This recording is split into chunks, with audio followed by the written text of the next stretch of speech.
Bapak Ibu sekalian, eh, mari sebelum kita mulai ya perkuliahan pada malam hari ini, marilah kita berdoa agar perkuliahan pada malam hari ini diberikan kelancaran tanpa suatu halangan apapun. Amin ya rabbal alamin.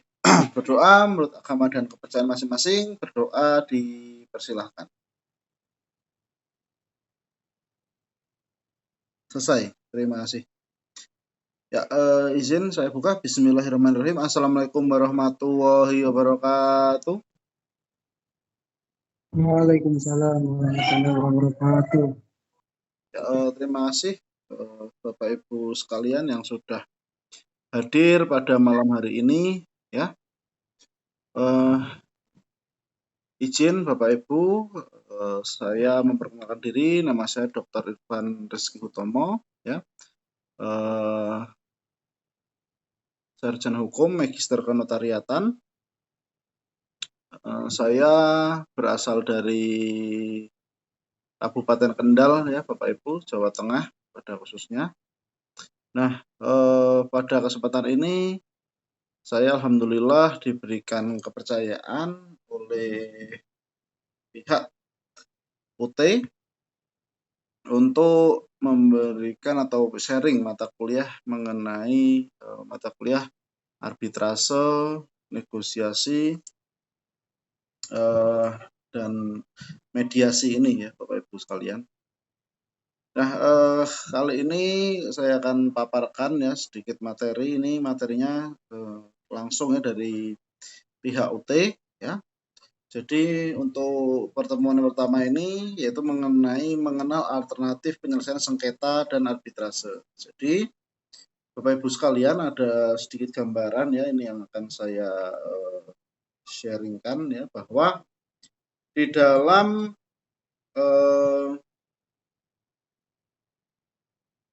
dunia hukum ya itu ada yang namanya jalur penyelesaian sengketa itu melalui jalur ada mediasi, kemudian negosiasi, ya, arbitrase, konsiliasi dan lain sebagainya. Nah, itu adalah masuk ke dalam kelompok penyelesaian sengketa hukum tanpa melalui jalur peradilan atau sering disebut non litigasi.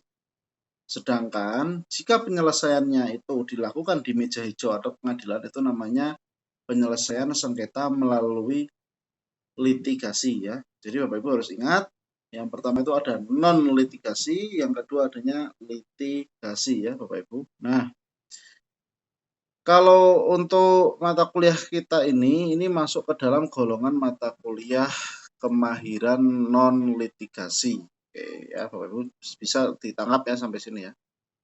Oke, langsung saya next ya untuk materinya. Jadi sengketa dan cara penyelesaiannya ya, yang pertama. Kita next.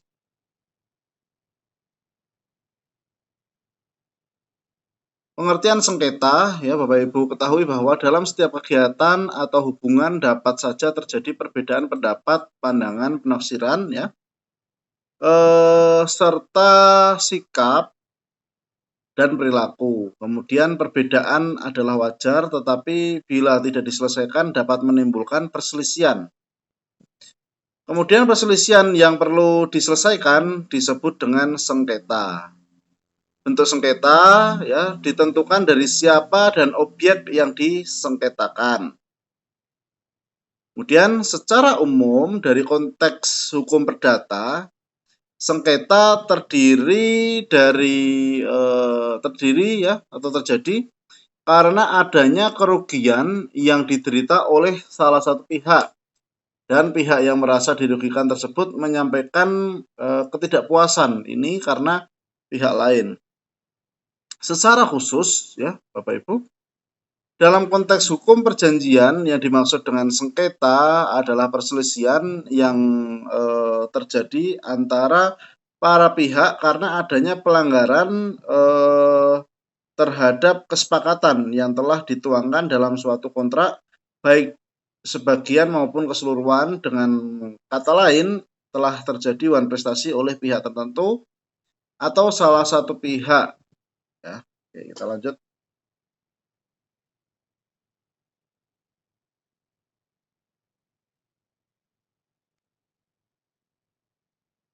Ya, berdasarkan pihak yang bersengketa, Bapak Ibu sekalian, ya, sengketa dikelompokkan menjadi beberapa, yaitu yang pertama adanya sengketa antar individu, yaitu adalah perselisihan keluarga akibat perceraian, ya, masalah anak, pembagian harta warisan. Yang kedua adanya sengketa antara individu dan badan hukum.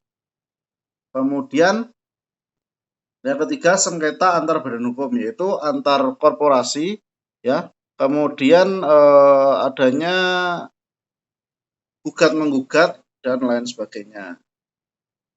Kemudian cara penyelesaian sengketa, ya. Oke.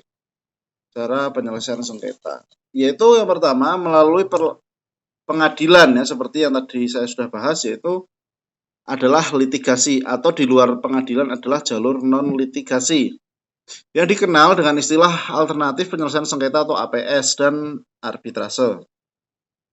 Kemudian ini ada sebagian, yaitu antara pengadilan, ya, APS dan arbitrase, ya.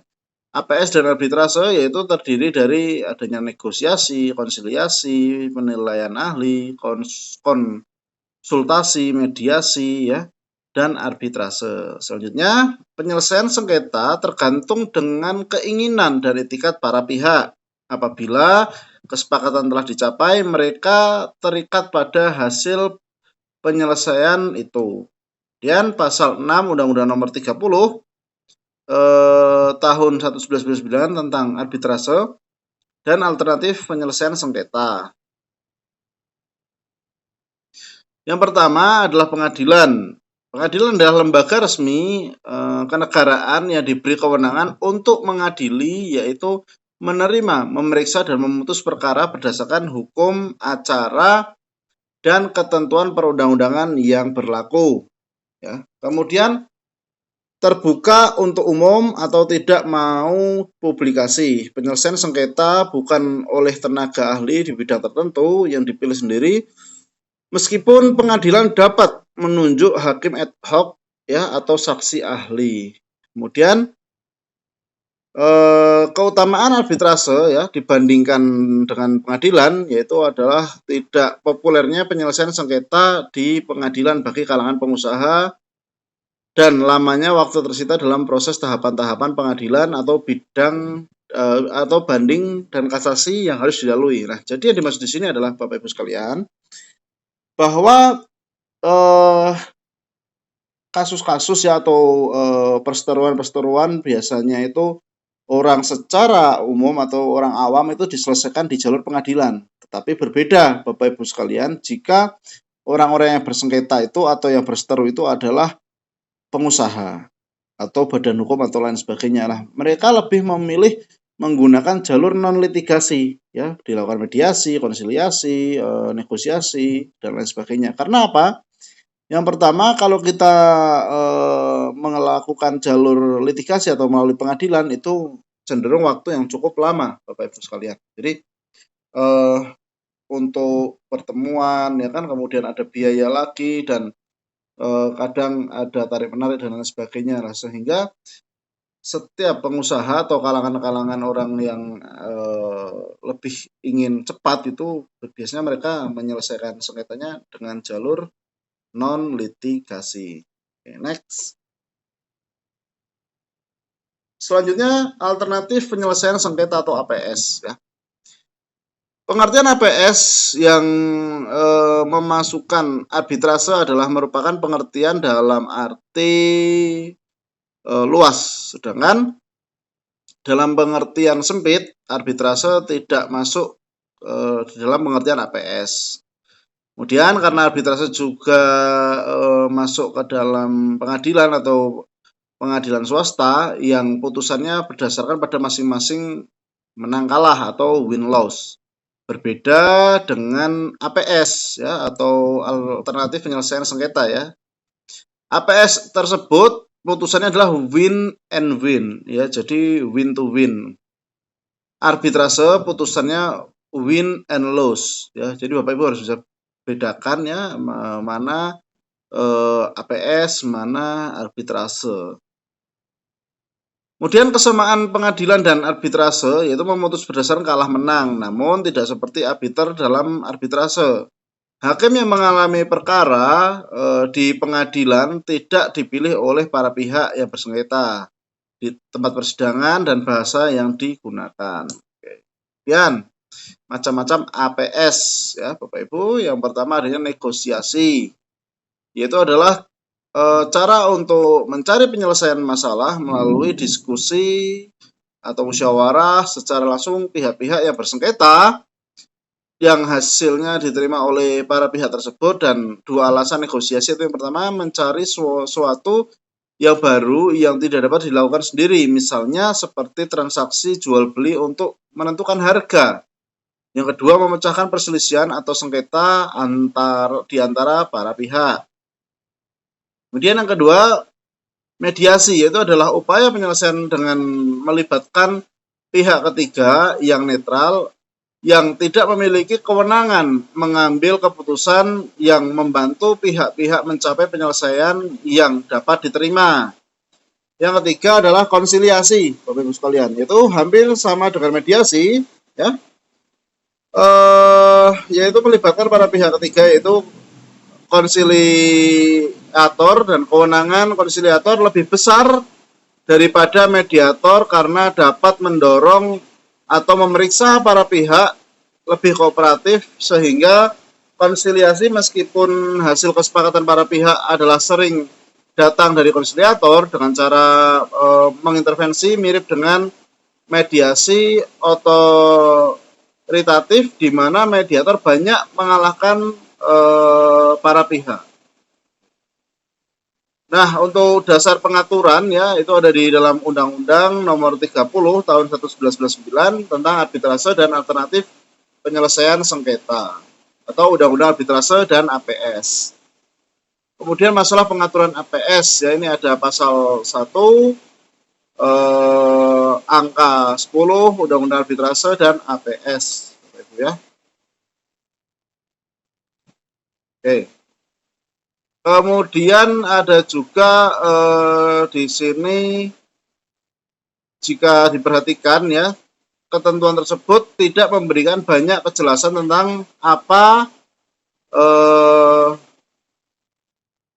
mengenai APS itu, bahkan hanya satu pasal yang menjelaskan secara sumir atau dangkal ya tentang proses penyelesaian sengketa melalui APS, yaitu pada pasal 6. Seperti pada pasal 6 ayat 2 Undang-Undang Arbitrase dan APS penyelesaian sengketa, atau beberapa pendapat melalui alternatif penyelesaian sengketa sebagaimana dimaksud dalam pasal 1 diselesaikan dalam peraturan langsung oleh para pihak dalam waktu paling lama 14 hari. Hasilnya dituangkan dalam suatu kesepakatan tertulis, tidak dijelaskan maksud dari pertemuan langsung. Kemudian faktor-faktor kesuksesan APS, itu yang pertama adanya sengketa ya dalam batas wajar. Kemudian yang kedua komitmen para pihak, yang ketiga adanya keberlanjutan hubungan, yang keempat adanya keseimbangan posisi tawar-menawar, yang kelima adalah bersifat pribadi dan hasilnya rahasia. Kemudian yang ketiga yaitu adalah arbitrase, adalah merupakan cara penyelesaian sengketa di luar pengadilan berdasarkan pada perjanjian arbitrase yang dibuat oleh para pihak dan dilakukan oleh arbiter yang dipilih dan diberi kewenangan mengambil keputusan. Kemudian pasal 5 ayat 1 Undang-Undang Arbitrase APS, sengketa yang dapat diselesaikan hanya sengketa bidang perdagangan dan hak yang menurut hukum dan peraturan perundangan dikuasai sepenuhnya oleh pihak yang bersengketa. Dengan demikian, sengketa seperti kasus keluarga atau perceraian yang hak atas harta kekayaan tidak sepenuhnya dikuasai oleh masing-masing para pihak ya, dan tidak dapat diselesaikan melalui arbitrase. Oke. Kemudian pengertian arbitrase itu berasal dari kata Latin yaitu arbitre, tare, yang artinya kekuasaan untuk menyelesaikan sesuatu menurut kebijaksanaan. Kemudian dalam memeriksa memutus sengketa, arbiter menjelaskan atau majelis arbiter mendasarkan diri pada hukum, yaitu hukum yang telah dipilih oleh para pihak yang bersengketa atau choice of law, meskipun dimungkinkan juga apabila dikehendaki para pihak memutus atas dasar keadilan dan kepatuhan atau ex aequo et bono, maka peraturan perundangan dapat dikesampingkan, akan tetapi dalam hal tertentu hukum memaksa atau duigende regels ya sesuatu harus diterapkan dan tidak dapat dikesampingkan oleh arbiter. Oke, kemudian ini adanya pengaturan arbitrase, yaitu Undang-Undang Nomor 30 Tahun 1999 tentang arbitrase dan alternatif penyelesaian sengketa. Oke, kemudian ada manfaat dan kelemahan arbitrase, ya, yaitu keuntungan penggunaan arbitrase. Yang pertama adanya kecepatan dalam proses, yang kedua pemeriksaan oleh ahli di bidangnya, yang ketiga sifat dan konfidensialitas, ya, dan kelebihan arbitrase dibandingkan dengan lembaga peradilan itu yang pertama kerahasiaan sengketa para pihak terjamin, yang kedua keterlambatan dapat dihindari atau administratif, yang ketiga para pihak dapat memilih arbiter, yang keempat para pihak dapat menentukan pilihan hukum, dan yang kelima putusan arbiter merupakan putusan yang mengikat bagi para pihak. Kemudian kelemahan dari arbitrase yang pertama adalah hanya untuk para pihak bona fide, yang kedua ketergantungan mutlak pada arbiter, yang ketiga tidak ada preseden putusan terdahulu, kemudian yang keempat masalah putusan arbitrase asing. Kemudian ada juga ini masalah etika, ya, dan sampai sini apakah ada pertanyaan Bapak Ibu, ya?